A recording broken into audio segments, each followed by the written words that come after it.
Fala galera, beleza? Meu nome é Jonathan, professor de Geografia aqui do canal Geografia Ensinar e Aprender. Hoje nós vamos falar sobre bacias hidrográficas. Bacias hidrográficas é um assunto de Geografia Física, onde que a gente vai descrever um pouco dos conceitos que envolvem as bacias hidrográficas e, posterior aula, faremos uma descrição das bacias hidrográficas brasileiras, das principais e grandes bacias hidrográficas que a gente tem nesse imenso país chamado Brasil, que é o que mais tem aí volume de água em todo o planeta. Tá? Então, para falar de bacia hidrográfica, temos que falar do conceito de bacia hidrográfica. Bacia hidrográfica ou bacia de drenagem de um curso de água é o conjunto de terras que fazem a drenagem de água das precipitações para esse curso de água.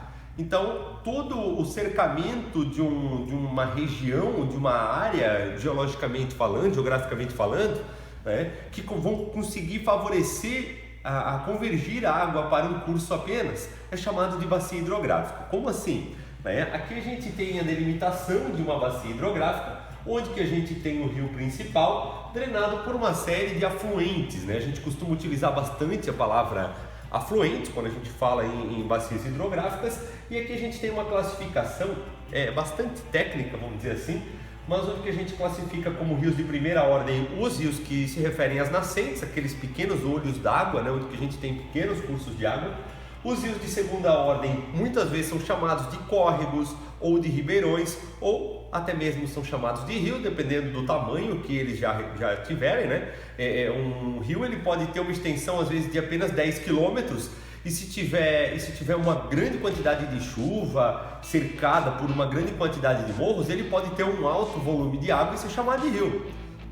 Agora, se esse rio for de 20 quilômetros, mas ele fica numa região que chove quase nada, o relevo é praticamente todo plano, ele vai ser um pequeno rio, ele vai ser chamado de córrego, ele vai ser chamado de arroio, ou ele pode ser chamado de ribeirão se tiver aí pelo menos uns 5 metros de largura. Tá? Então temos inúmeras formas de classificar os rios. Normalmente no vestibular, o conceito que envolve aí o tamanho dos rios não acaba sendo a prioridade, mas aqui a gente vai falar um pouco mais então sobre eles para ficar melhor, certo? Rio de terceira ordem é o rio principal da bacia. Esse normalmente é chamado de rio mesmo, tá? Porque sim, um rio pequeno é um córrego, um rio médio é um ribeirão, certo? Pode chamar tudo de rio se quiser? Pode, mas existe explicação para as outras definições, tá ok? Aqui a gente tem o que eu estava explicando antes, o cercamento de uma determinada área geográfica, onde que o relevo vai determinar o divisor de cursos de água. Então o que chove da linha pontilhada para cá vai drenar essa região aqui que tem este como sendo o rio principal, e o que chover daqui para cá provavelmente vai ter um outro destino, essa água vai acabar indo para outra bacia hidrográfica, certo? Então aqui a gente tem delimitado em vermelho a bacia hidrográfica, o rio é esse leito onde que a gente tem aqui a ocupação da água, em sua grande maior parte do tempo. A gente chama de leito principal, o leito ocupado pela maior parte do tempo daquele rio, e um leito secundário para quando a gente tem alguma cheia, alguma inundação dentro dessa bacia hidrográfica, certo?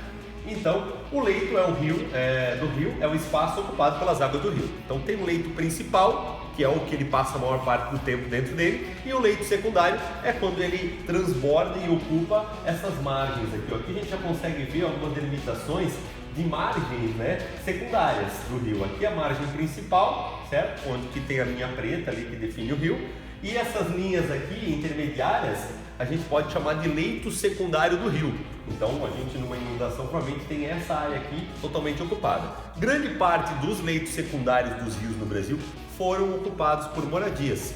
Então, grande parte dos problemas que a nossa sociedade tem com relação a enchentes, enxurradas, temos já comentado aqui sobre os problemas sociais, ambientais, urbanos, Então, falando sobre enxurradas e enchentes aí, um assunto bem importante também lá no assunto de espaço urbano, certo? Bacias hidrográficas, aqui a gente vai ter a definição de uma para outra e tal. As nascentes são esses pontinhos, normalmente no meio de um morro, que funciona como uma esponja, Se você pegar uma esponja e você molhar a esponja, a água vai lentamente indo para a parte de baixo dela. Quando ela fica encharcada o suficiente para saturar, ela explode aqui formando a nascente de um rio, certo? Aqui tem mais uma explicação do que seria uma bacia hidrográfica. Aqui a gente consegue separar a parte planáutica da bacia hidrográfica da parte plana da bacia hidrográfica. Uma coisa bem importante sobre as bacias hidrográficas é observar que quando o rio não tem muita declividade, quando o rio está praticamente na planície, ele vai formar muito mais curvas. Na aula sobre a explicação das bacias hidrográficas brasileiras, por exemplo, no Pantanal, na bacia amazônica, a gente vai ver que o rio forma bastante curvas. A gente chama isso de meandro. Normalmente no curso inferior ou perto do mar, nas planícies, o rio vai formar muitos meandros, que são essas curvas aí. Tá? Entre o planalto e a planície ele vai ter essa característica mais acachoeirada, onde que muitas vezes a gente vai acabar colocando usinas hidrelétricas, por exemplo, onde que ele tem declividade, onde que eu tenho maior potencial para gerar eletricidade por conta da potência. Tem vários conceitos aqui importantes também, por exemplo, margem direita e esquerda. Na direção que o rio corre, a margem esquerda, margem direita. Então não tem como não perceber qual é a margem esquerda e direita do rio, uma vez que você consegue ver o fluxo da água para onde está indo, certo? Características da hidrografia brasileira. A ideia dessa primeira aula sobre bacias hidrográficas é falar sobre a questão conceitual, sobre esses pequenos elementos que aparecem na explicação posterior das bacias hidrográficas, a gente conseguir já desambiguar qualquer problema aí relacionado a vocabulário. Tá? Riqueza em rios, pobreza em formações lacustres. O que é lacustre? Lacustre é formação de lagoas. A gente vai ver também quais são os principais lagoas que a gente tem aqui no Brasil.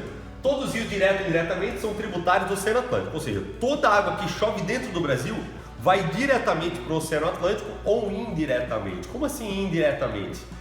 O que chove no Rio Paraná, no Rio Paraguai, no Rio Uruguai e toda a rede de drenagem desses rios, ela escoa primeiro para dentro da Argentina para depois escoar para dentro do mar, certo? Ou seja, nossa água escorre para o oeste, no estado de São Paulo. O Rio Tietê nasce quase no litoral, só que lá em cima da serra, escorre para o interior, vai até a Argentina, lá ele se chama Rio da Prata. E quem chega no mar? O Rio da Prata.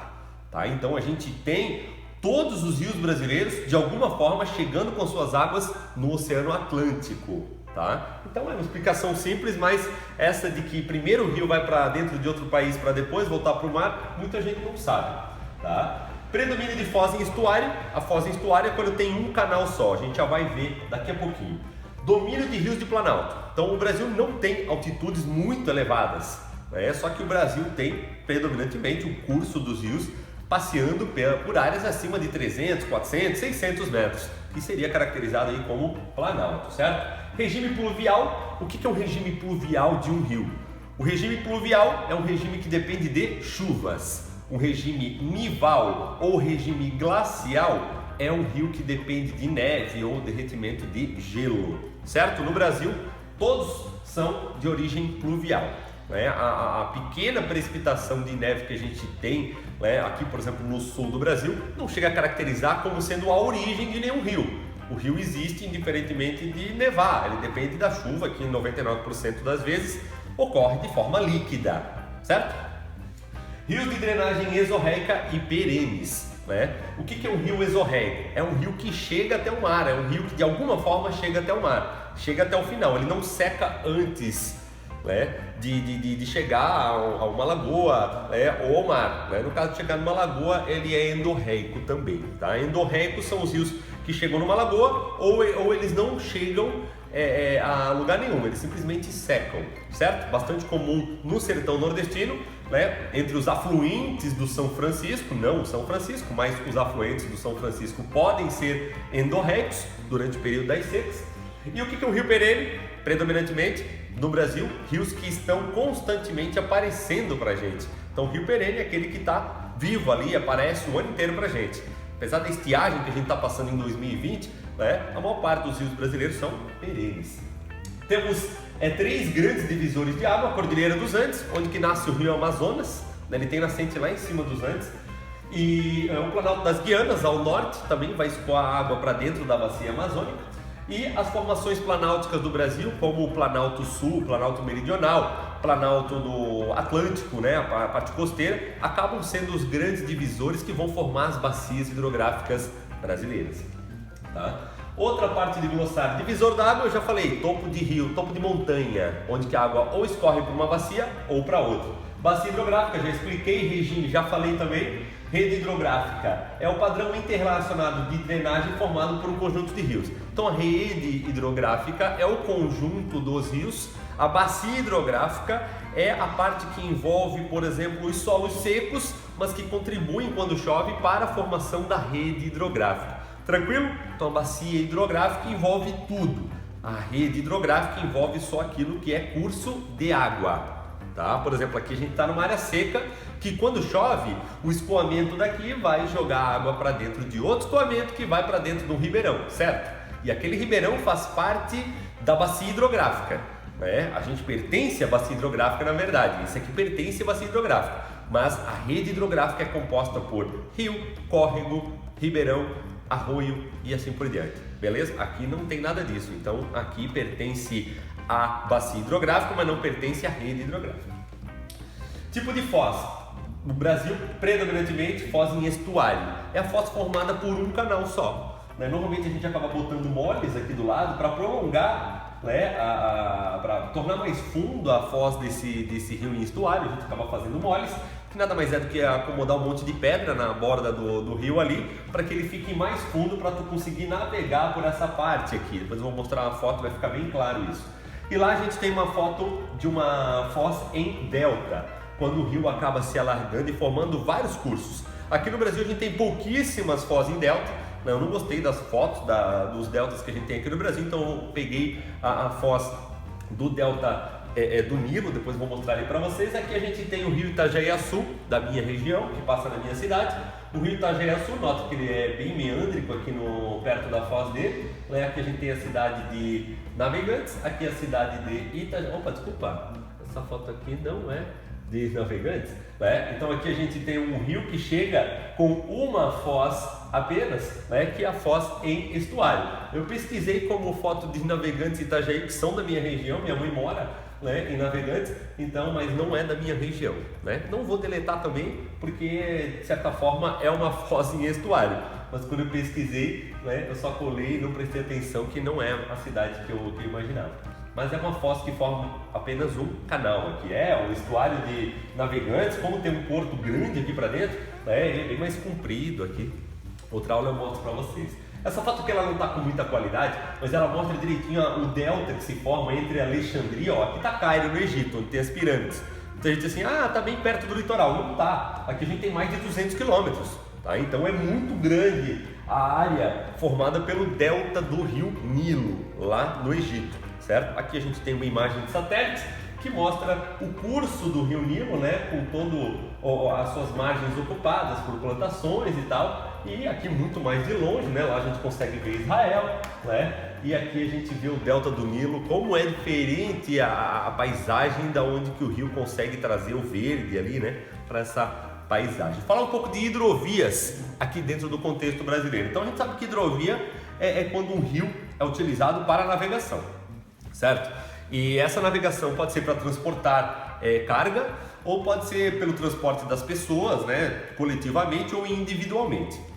Individualmente, de vez em quando tem alguém andando com lancha, com um caiaque, com uma canoa no rio Itajaiaçu, mas em geral ele não é considerado um rio. Aqui em Santa Catarina a gente não tem rios que são aproveitados economicamente para valer como meio de locomoção. Tá? Então, pela declividade, por muita declividade dos rios aí, é bem difícil navegar entre eles, tornar isso viável. Muita gente fala, por que não faz um porto em Blumenau para poder escoar a produção não pela BR e faz o escoamento pelo rio? Porque você cria uma estrutura enorme para fazer o transporte de mercadorias por 50 quilômetros.